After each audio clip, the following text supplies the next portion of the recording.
Greg Hunt, thanks for your time. Good to talk to you, Brian. Nice to see you. Greg Hunt, you've introduced new legislation designed to prevent people taking legal action without government approval. Well, no, not quite, Brian. Well, you have. That's what you've Brian. done. Honestly, Sorry. with great respect, with overweening respect, that's complete piffle. That's not what we're trying to do at all. OK, well, can you explain the new legislation? Well, Brian, what we've got in this country at the moment is a lot of cashed-up vigilante environmental groups who want to go into the courts and simply disrupt and delay very big coal mining projects. They don't need to win the case. They just want to disrupt and delay the coal mining project. Hang on, vigilante group. What's a vigilante group? That's a group of people, Brian, who just want to force their own will on everybody else, and they're operating outside the law. Well, but hang on, isn't the problem, your problem, that they're not operating outside the law? They're trying to review a policy in the courts. Yes, Brian, but it's a disgraceful misuse of the law. They don't care about getting a win in the case. They simply want to disrupt and delay huge coal mining projects. Yeah, but they're not acting outside the law. Brian, look, these people don't even have a stake in the matter. They don't live anywhere near the mine. They can't even see the mine. They've never been to the place where the mine is. They might be in Tasmania,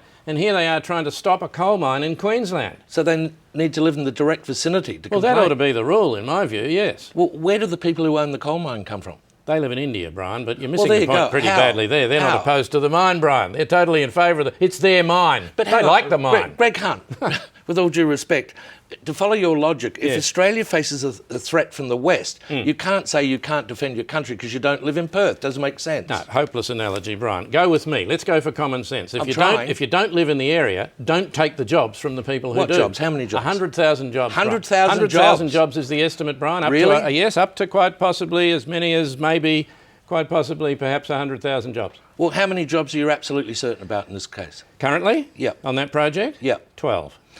The opposition to this mine, where's this coming from? Well, we know very well where that's coming from. We know where the trouble is, Brian. We've done research. Where is it coming from? From Australia, Brian. That's where we're changing the law. That's the whole purpose of this exercise. So, Greg Hunt, tell me, why was it you who introduced this legislation into Well, Parliament? Brian, I am a minister in the federal government. I realise One of my that, yes. tasks is to introduce legislation. Look at my car. Yeah, Minister for the Environment. I beg your pardon? Minister for the Environment, Greg Hunt. Give us a look. Minister for the Environment. Yeah. Well, that's a typo. We'll get that fixed. Greg Hunt, thanks for your time. It's bloody annoying, though, Brian. It gives completely the wrong impression. Greg Hunt, thanks for your time. Dave, can you pop in here for a minute?